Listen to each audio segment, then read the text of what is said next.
Hi, Karl. Hello. Sorry for the arrangement that because I just about half an hour ago I didn't see you in the room Yeah, yet, but don't worry. I saw you that joined the room at the 8:40. So yeah, so sorry about that. Yeah, no worries. I got a chance to listen to Abhishek, which is great. Yeah, so let me give a brief introduction to Karl Pertsch. Uh, we are honored to invite Karl Pertsch to give a presentation at our workshop. Karl Pertsch is a member of the technical staff at Physical Intelligence before he was a postdoc at UC Berkeley and Stanford and obtained his PhD from USC. His work focused on building generalist robot policies that can solve a wide range of physical manipulation tasks in the real world. His work has been awarded the Best Conference Paper Award at ECRO 2024, two Outstanding Paper Awards finalists at the Karl 2024, and the Best Paper finalist at the RSS 2025. Yeah, so welcome. Thank you. Can you guys see my actual slides, or does it share the Yeah, yeah, wrong yeah. window? We can see the slides in our room. Like full screen? Yeah, full screen. Okay, great. Yeah. All right. Awesome. Yeah, excited to be here. Sorry to be remote. But I hope I can talk to you guys a little bit about doing post-training without post-training. So, I'm working in the pre-training team at Pi, and so if you invite a pre-training guy to a post-training workshop, then the only real thing that I can do is to tell you guys that we can actually get away without doing a lot of post-training and rather do a lot of things in pre-training. This is, of course, not, fully true, but I think some of the techniques that I will cover today can at least alleviate some of the burden on the post-training side by doing better pre-training. Okay, I want to start us off. Let's see whether this clicks. Um, by showing some of the results that we have gotten recently at Pi, right? So these are some of the behaviors that we can train our policies to do, and these are all post-training results. So basically, each of these policies at one point in their life was a pre-training checkpoint, but then there was a lot of work that went into actually post-training this policy to do a bunch of these complicated tasks. And they're all expert policies, right? So each of these policies can kind of do the task you see it doing, but not too much else after the post-training stage. Um, and this is a very standard pipeline, right? I'm sure everyone here is familiar with the standard kind of two-stage pipeline where you first have a pre-training phase where you kind of throw all your data into training. You really push for maximum generality. And so you get this like large pre-trained model that is supposed to do many things, but can't really do any of them very well. And then you do post-training, where you're kind of like much more meticulous about how you curate your data and maybe the environments that you're interacting with. And then you're essentially narrowing that pre-trained checkpoint to a much more focused but much higher performance expert policy in the post-training stage. Um, why are we doing this? Why do we have these two stages? Well, as it turns out, when you are kind of scaling up your robot operations and your data collection and just the size of your data sets, naturally, the system tends to become much, much more diverse and much more multimodal. So this is a figure that I stole from one of my colleagues' papers on RL training. And it's less about the method here, but what I want to emphasize is kind of the shape of the distribution you're seeing. So here in green, you can see the distribution of speed in our teleop data for one of the tasks that they studied in the paper, but I think it's quite representative of general teleop data. And what you can see is that this is not a peaky distribution, right? There's like a big spread of performance that you get even in teleop data, which is all human generated, just because, once you make the task hard enough, humans aren't optimal. There is a sort of a distribution across performance even for the same kind of human doing the teleoperation just because of random effects or the time of day or, like basically many factors go into making a teleop demonstration. And even then, kind of all of diverse teleop data will have distributions over speed, but also other factors like quality. Okay, so long story short, when you build a big robot data set, it will be a very multimodal data set. That's kind of unavoidable because the way the scaled up data collection process works. And so then what we find, and this is the red curve, and really kind of the main reason we do post-training, is that when we just do pre-training, we kind of take all of our data that we have collected and we train one policy on all of it. We get something that's, at most as good as the kind of distribution of teleoperators we had, but in practice, actually a bit worse. So here, the red curve is kind of the speed that our pre-trained model gets once we are done training it. And you can see it's kind of like also a broad distribution, like sometimes it's doing better, sometimes it's doing worse. And it's on average actually worse than our human teleoperators. But then what we want, right? Ideally, in a perfect world, we want our policies to be at least as good as our best human demonstrations. And maybe a little bit better if, Abhishek does a lot of RL, we can actually get better. And so that's why we do post-training, right? We want to get from the red curve to the yellow curve.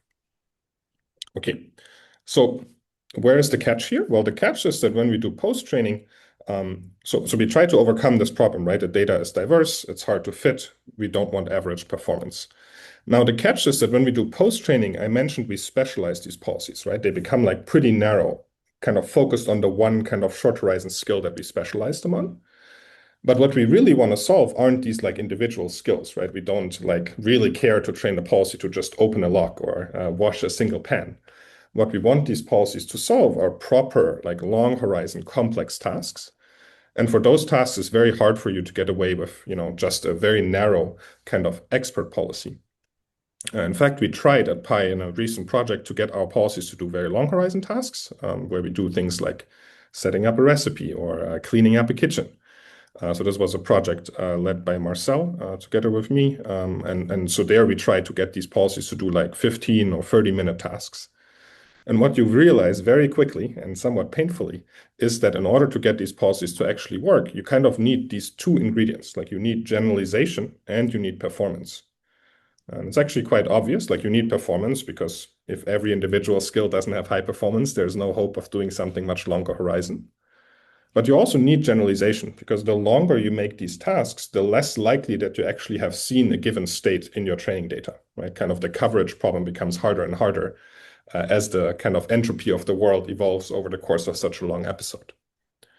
Okay, and so kind of what I want to like summarize here is that the core problem we have is that so far post-training or pre-training and post-training we're kind of trading off between generalization and performance, right? We could get either one of those, but hardly ever both together. And so what I want to talk about in today's talk is some of the work we have done where we try to kind of get beyond this trade-off and try to get policies that are both generalizable, but also still perform at high levels. Okay, so the main work in which we have explored this is the Pi07 paper. Like any company paper of this scale, it's kind of a big team effort, and I want to point out some of the colleagues from Pi that have contributed majorly, Ashwin, Ellen, Lucy, Laura, Kevin, and Kyle, among many others.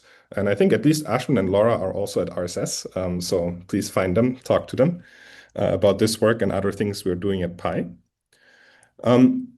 And so kind of before diving into the robotic part of the problem, I want to start a little bit more abstractly to describe the core idea of how we are going to go beyond just this trade-off of generalization and performance. And so kind of to go back to what I said earlier, the kind of the core problem we're trying to solve is that when you have diverse enough robot data, it will be a multimodal modeling problem, right? This data will have diverse modes across different axes, like episode length, speed, quality, and so on. And so training a policy very simply to map from observation to action is a very hard problem because of this multimodality. And so kind of the core idea, kind of the basic thing that we're trying to do here is that instead of learning this very open-ended multimodal modeling problem, which is hard to solve, we introduce additional conditioning information. So this is like these variables C here, which essentially make the problem easier for your policy because they are telling your policy what it's about to predict. Okay, so conditioning may be things like the speed of the data sample you're currently predicting, or the optimality, or whether it's a mistake, right? So it's basically some sort of information that you're providing to your policy about the data sample it's about to predict. And by adding this additional conditioning information, you're taking your very multimodal data distribution and you're slicing it. You're essentially saying, okay, I know I have many diverse modes in my data, but right now, for the current data sample, what I want you to predict is a slow data sample, or a fast data sample, or a data sample for this specific subtask. Right? And so then you can see that once you do the conditioning, the modeling problem becomes a lot easier because now your policy isn't confused and guessing, what it's supposed to predict, but it actually oftentimes gets a much easier prediction target once it has more conditioning information. Okay, so once we add conditioning, kind of this multimodal complex modeling problem becomes a lot easier, which means that your policy will fit your data a lot better. But then kind of the second benefit here is that once we have a conditional policy, we can actually pick conditioning modes at inference time. Okay, so we can essentially just choose, okay, for my inference rollout, I want to have a certain behavior. Let's say I want to have a fast policy because typically we prefer fast policies, or I want to have a policy that doesn't make mistakes, right? And so now this whole post-training problem essentially becomes a conditioning problem. Like you can just tell your policy, okay, I want you to behave in a certain way. And if the policy fit the data well, it should be able to pick out that mode of the data. Okay, so this is not something that is unique to the robotics landscape. I want to highlight that there are clear analogs in other domains of multimodal data modeling. For example, there's this like very multimodal problem of mapping from text to images, a very common thing that people train models for. And the image space is extremely multimodal, right? Like for a prompt like a blue dog, there's like a million different frames that can show a blue dog. And so very multimodal modeling problem. And so what people do in practice is that they actually never train these image generation models on very low conditioning prompts like a blue dog. What they do in practice is that they have much, much more sophisticated prompts. Right. So I'm putting an example here. In practice, I think they're actually much longer than this. But essentially, you're providing additional information to your image generation model ahead of time of what exactly the image should look like that it's supposed to predict. Okay, and it's the same principle. You're essentially just adding more conditioning information. And as a result, the kind of image prediction problem becomes a lot easier, right? Because now the problem is actually much better defined. Like you have more idea of what you're supposed to predict. And you can then steer your image generation model much better at inference time, right? Because now you can actually give it all of these very detailed prompts about how you want to predict an image of a dog. Not just that it's a dog, but it should be on a lawn and there should be a sunset in the background, right? So you can essentially, without further training, without any specific post-training, you can get your general pre-trained image generation model to do exactly the thing that you want it to do. And so the analogy is the same in robotics land, where we can then also use conditioning information to take our policy and kind of mold it and steer it on our target task. Okay, so I've talked very abstractly. Let's talk about in practice what we can do here to do this in the robotics domain. And so for this paper, we essentially used our standard VLA architecture, which consists of some sort of observation encoding, a large language model backbone, and then some action expert that uses diffusion to predict actions. It doesn't really matter, to be honest. Like this could be a video model, for example. This is not the core point, right? But this is the architecture we used. Kind of the core thing we should focus on here is the conditioning part. So basically, instead of just doing this naive mapping from observation to action, we can now add other conditioning information. And in robotics, the space of possible conditioning information is actually very large because it's a multimodal modeling problem. So we can use text, we can use states, we can use images, maybe also actions, right? Like the space is very broad. Now, for this particular paper, we used a few particular choices, which I can enumerate here. So basically, we condition policies on task instructions, on subtask instructions, which are temporally more granular. We also use a bunch of metadata. What this is in practice really depends a little bit on your particular data set and the kind of specific tasks that you're looking at. But broadly speaking, it will be related to things like speed and quality and how many mistakes were made and stuff like this. Which can really help your policy kind of disambiguate better between good and bad data samples.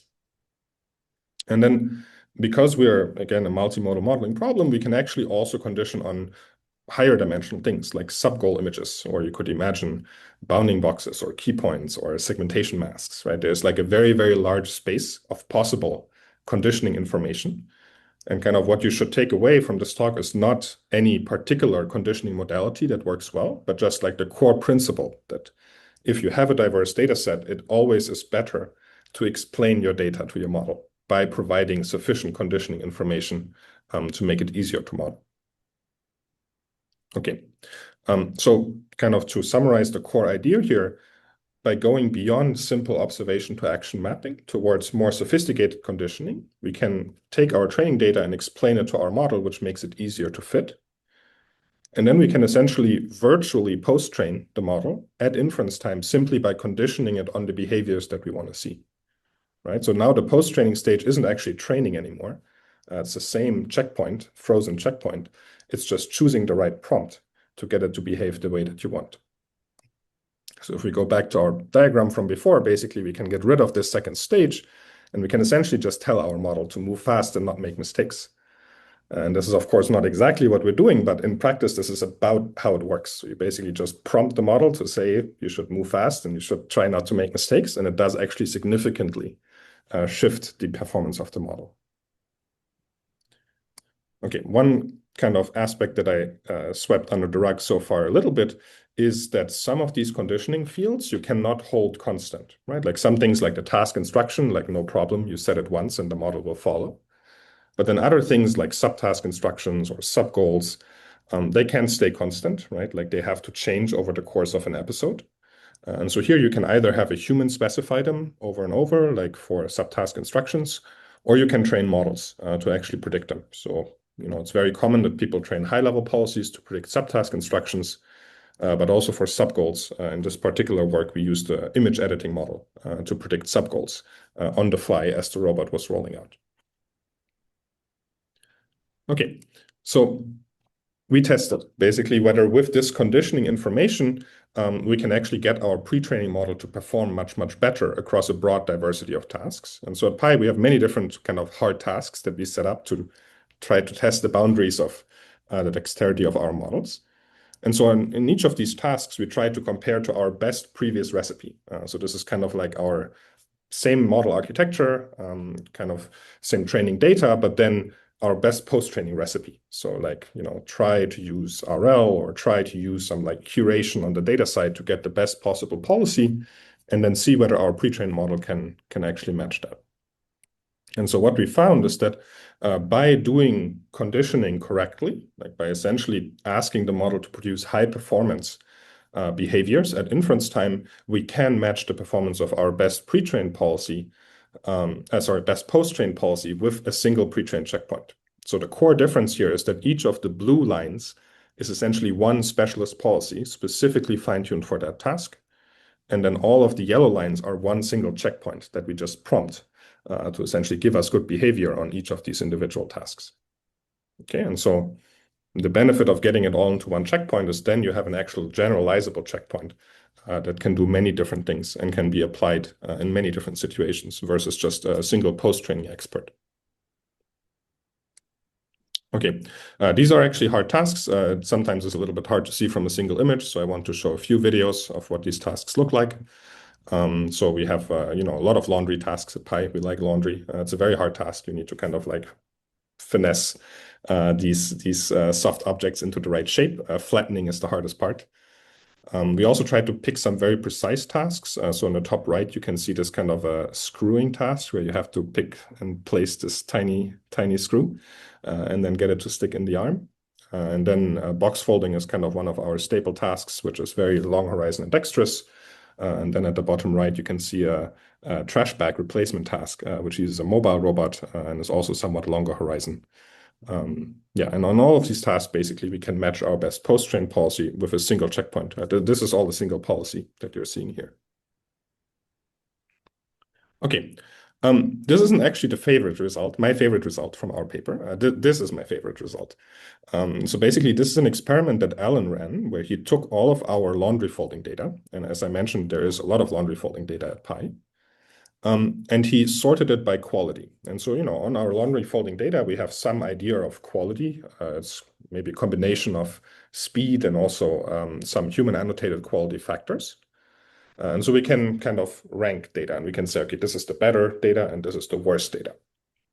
Okay, and then what Alan did is that he took our model and he trained it on increasing fractions of data from our laundry data set.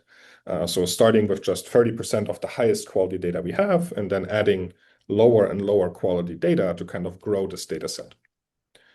And then so what you can see here on the left is that initially adding more data helps. So the y-axis is throughput in shorts folded per hour or something like this. And so initially adding more data actually makes things better, which is, intuitive because you're actually improving the coverage of your data sets, so policies tend to be more robust. But then what you can see is that as you go towards kind of the lowest quality end of your data set, things actually regress. So things actually get worse. And maybe again, this is not too surprising. You're essentially adding a bunch of bad data to your training data set. Your policy has no idea about it, and so it will just kind of regress in quality. Okay. So this is somewhat expected, and this is like the main reason that we do post-training is that we don't want to use the stuff on the far right of this graph. But now, when we actually use conditioning and we tell our policy essentially which data sample is good and which data sample is bad, you can see that the performance looks very different. So even at the same kind of data set scales in the beginning, you can already see some lift, and this is because fitting the data is actually easier when you have this additional information. But then specifically on the right side, essentially when you have a very mixed quality data set, we can see vastly different performance. So for the original model, it got worse. For the conditioned model, it actually gets better, right? And so the intuition here is that having more data, including some suboptimal data, can actually show you better state coverage. Essentially, you can see kind of when people mess up and how they recover from that. And so as long as you tell your model ahead of time that the next data sample it's supposed to predict is a low quality data sample, for example, the learning problem is still well defined. So the policy still knows what to do. And then at inference time, you can just prompt it to give you the good behavior mode so you don't fall into this kind of regression in performance mode that we had seen from the original model. Okay, and so this is really exciting because it means now we have a learning algorithm that's more robust to the distribution of performance that we see naturally arise in these diverse training data sets. Okay, I think I have only a few minutes left, so I want to spend a few more minutes on highlighting the other kind of dimension that conditioning gives us. So I talked a lot about performance and how accurate conditioning can really pull out high performance, even from pre-trained policies. It can actually also improve generalization. So we have seen this a little bit in this last experiment, but there are a few more cool results that I want to highlight. And I also want to highlight that, Pi is not the only place where this is getting worked on. So there's a concurrent work done by Sergey's PhD student, Will, who also looked a lot into conditioning, specifically with a focus on improving generalization. And this paper is actually getting presented at RSS, and Will is there. So I encourage you guys to chat with Will about this work, and I will try to highlight some results here too. So basically, in both of these papers, the core idea was that through conditioning, you're essentially increasing the surface at which some other model can interact with your policy, right? There's essentially just more knobs that the model can tune. And so you can use those knobs to get it to generalize broader than before.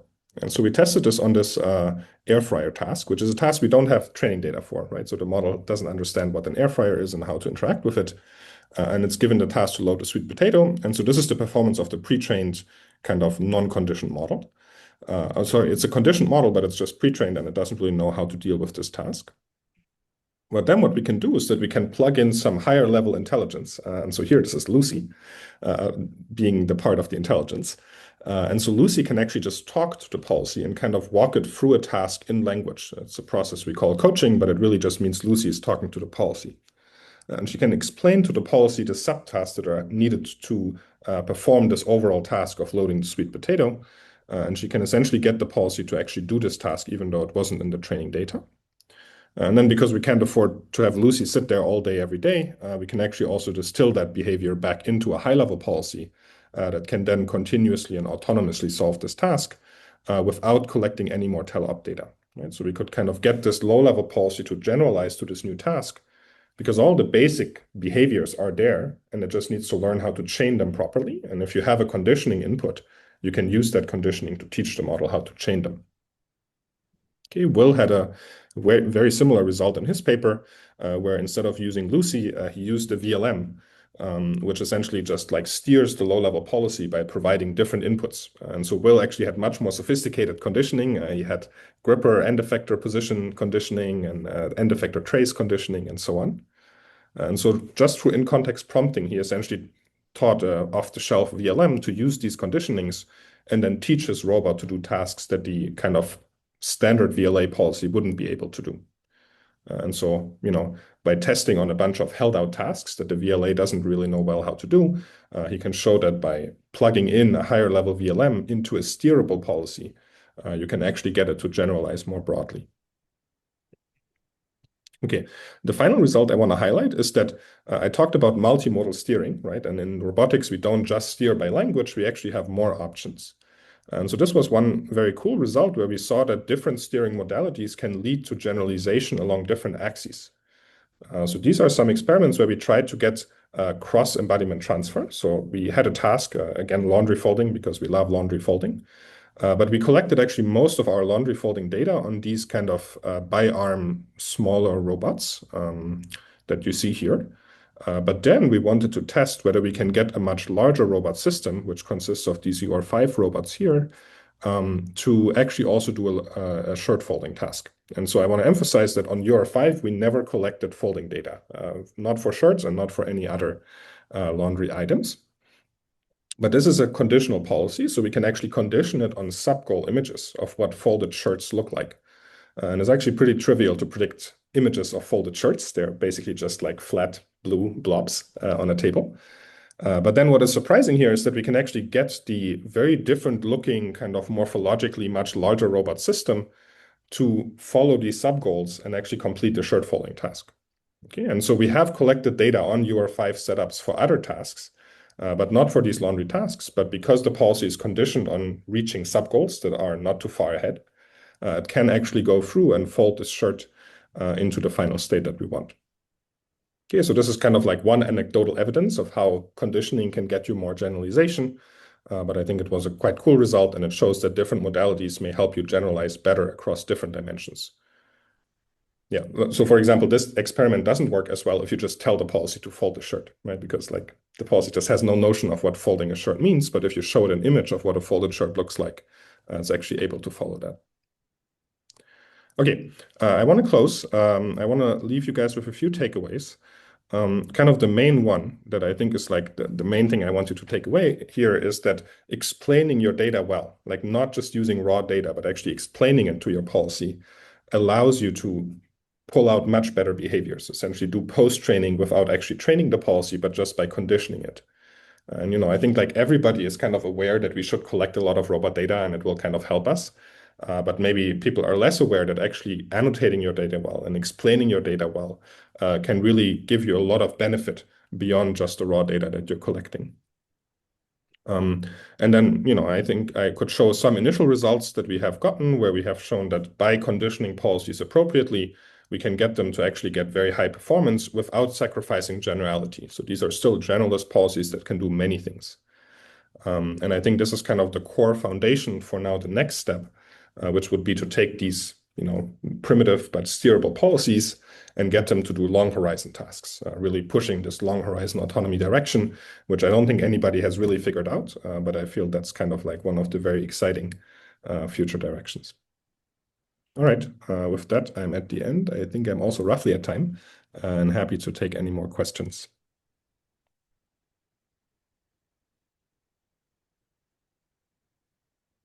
Thank you, Karl. So is there any question?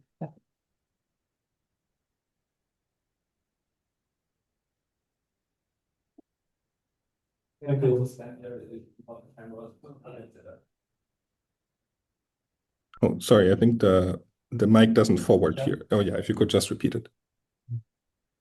I'm sorry, what? Yeah. Can you hear the Can you hear voice? me? Yeah, I can hear So, you. thank you for talking, and I think it's very interesting that you managed to utilize low quality data to boost the performance. And I wonder where does the low quality data from? Is it from human or the robot itself? It is from human. So basically, as I mentioned initially, naturally, as you collect a lot of data, some of that data will end up being not great. This is just a kind of a feature of the operational process. Like sometimes humans will make mistakes. People will be less trained at doing this task. But have you tried using the robot's own mistakes to like low quality rollouts to include that and like label it as low quality Yeah, data. you can kind of do a sort of poor man's RL where you essentially take some of the robots rollouts and you condition or like you annotate them with whether or not they did well, and then you can just add them to the training data set and pull out the good parts of that data. That is certainly something you can do, yeah.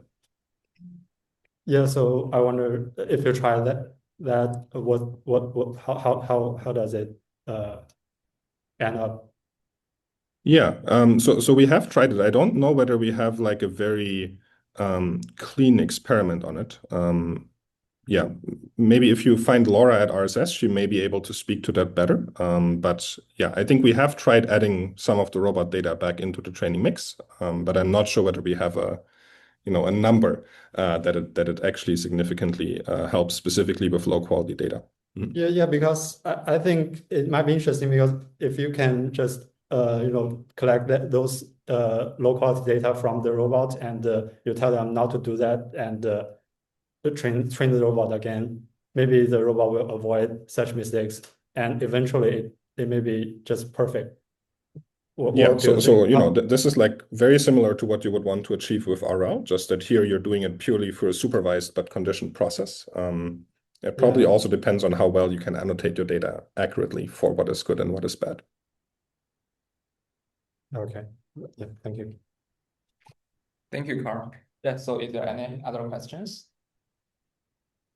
Yeah, okay, I have a question. Okay, it's me again. Yeah, so I think steering actually, such as the explainable data can be used, is suitable for both flow matching models and autoregressive models. And actually, I'm a big fan of fast token adder. Yeah, so